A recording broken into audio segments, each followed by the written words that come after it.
The Lankavatara Sutra, Chapter 1. Om. Salutation to the Triple Treasure. Salutation to all the Buddhas and Bodhisattvas. Here is, carefully written down, the Lankavatara Sutra, in which the Lord of the Dharma discourses on the egolessness of all things. Thus have I heard. The Blessed One once stayed in the castle of Lanka, which is situated on the peak of Mount Malaya, on the great ocean, and which is adorned with flowers made of jewels of various kinds.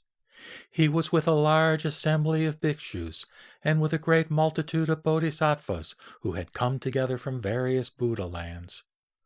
The bodhisattva mahasattvas, headed by the bodhisattva Mahamati, were all perfect masters of the various samadhis, the tenfold self-mastery, the 10 powers, and the 6 psychic faculties.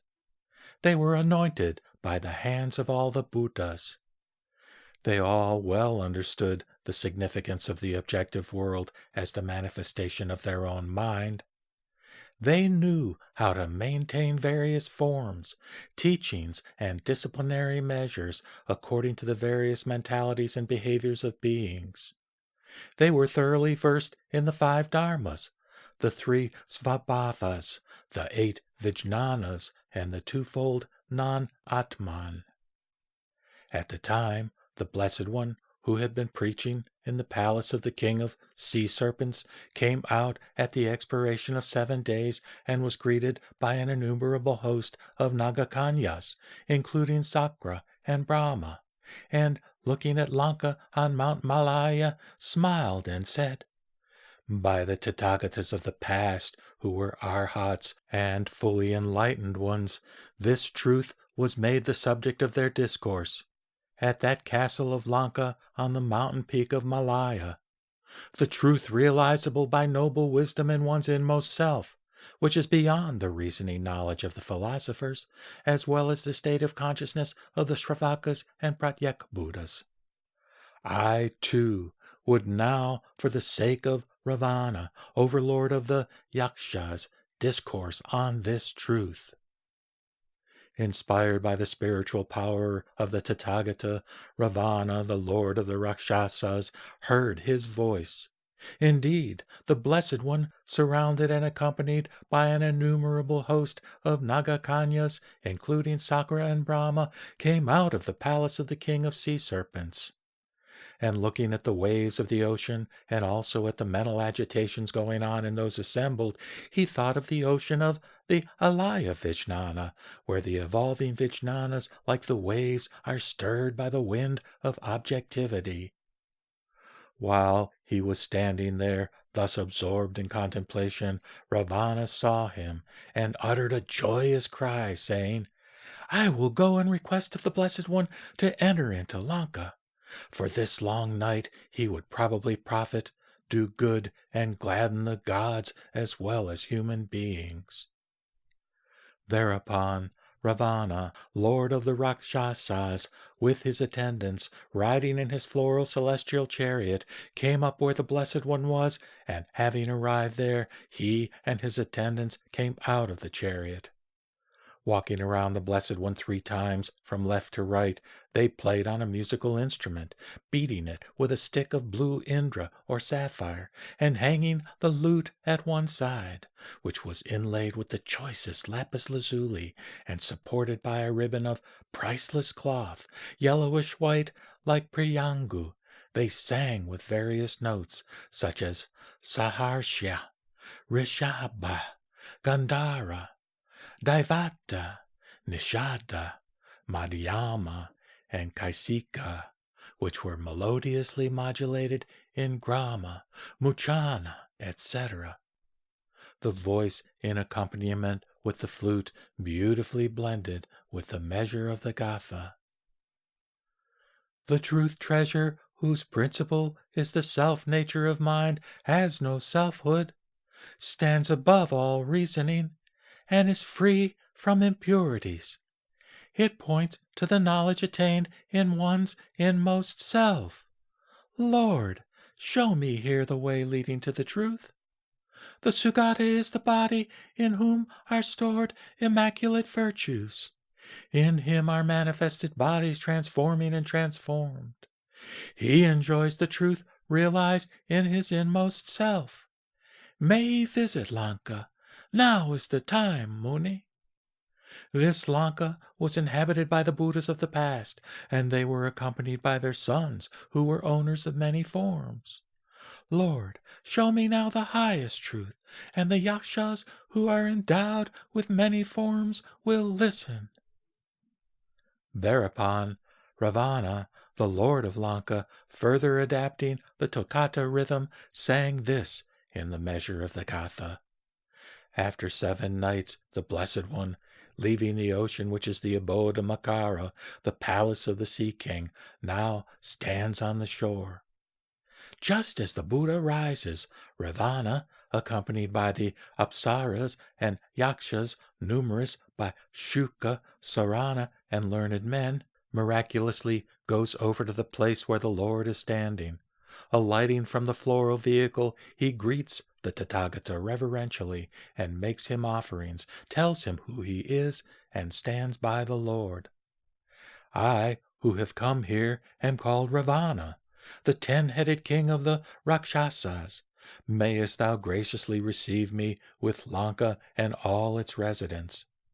In this city, the inmost state of consciousness realized, indeed, by the enlightened ones of the past, was disclosed on this peak, studded with precious stones.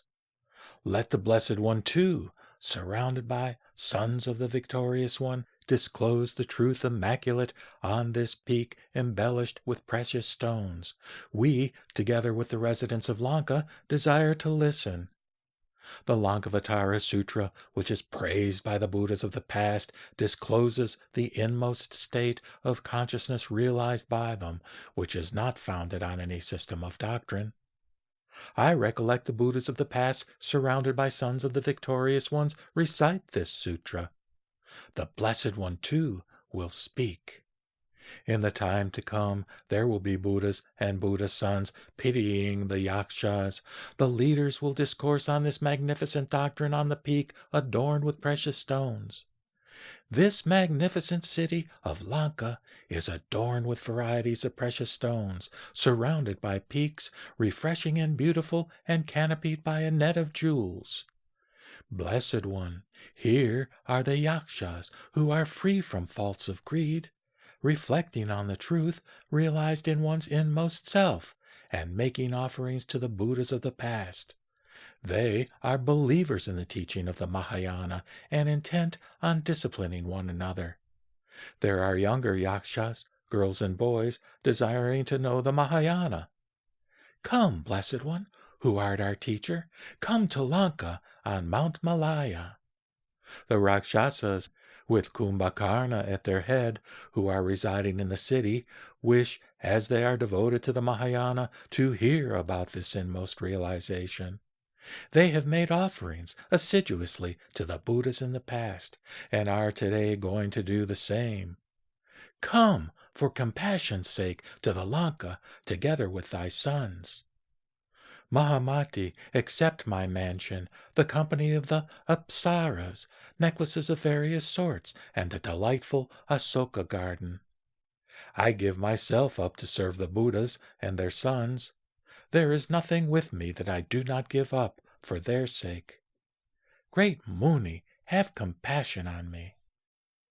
Hearing him speak thus, the Lord of the Triple World said, King of Yakshas, this mountain of precious stones was visited by the leaders in the past, and, taking pity on you, they discoursed on the truth revealed in their inmost consciousness.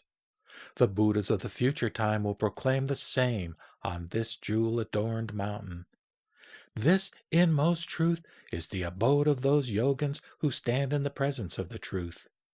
King of the Yakshas, you have the compassion of the Sugatas and myself. The Blessed One, accepting the request of the king, remained silent and undisturbed. He now mounted the floral chariot offered by Ravana.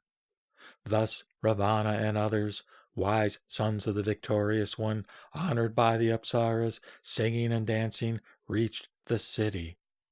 Arriving in the delightful city, the Buddha was again the recipient of honors. He was honored by the group of yakshas, including Ravana, and by the yaksha women. A net of jewels was offered to the Buddha by the younger yakshas, girls and boys, and necklaces beautifully ornamented with jewels were placed by Ravana about the neck of the Buddha and those of the sons of the Buddha. The Buddhas, together with the sons of the Buddha and wise men accepting the offerings, discoursed on the truth, which is the state of consciousness realized in the inmost self. Honoring him as the best speaker, Ravana and the company of the Yakshas honored Mahamati and requested of him again and again, "Thou art the asker of the Buddha concerning the state of consciousness realized in their inmost selves, of which we here, Yakshas as well as the sons of the Buddha, are desirous of hearing. I, together with the Yakshas, the sons of the Buddha, and the wise men, request this of thee. Thou art the most eloquent of speakers, and the most strenuous of the yogins. With faith I beg of thee, ask the Buddha about the doctrine, O thou, the proficient one.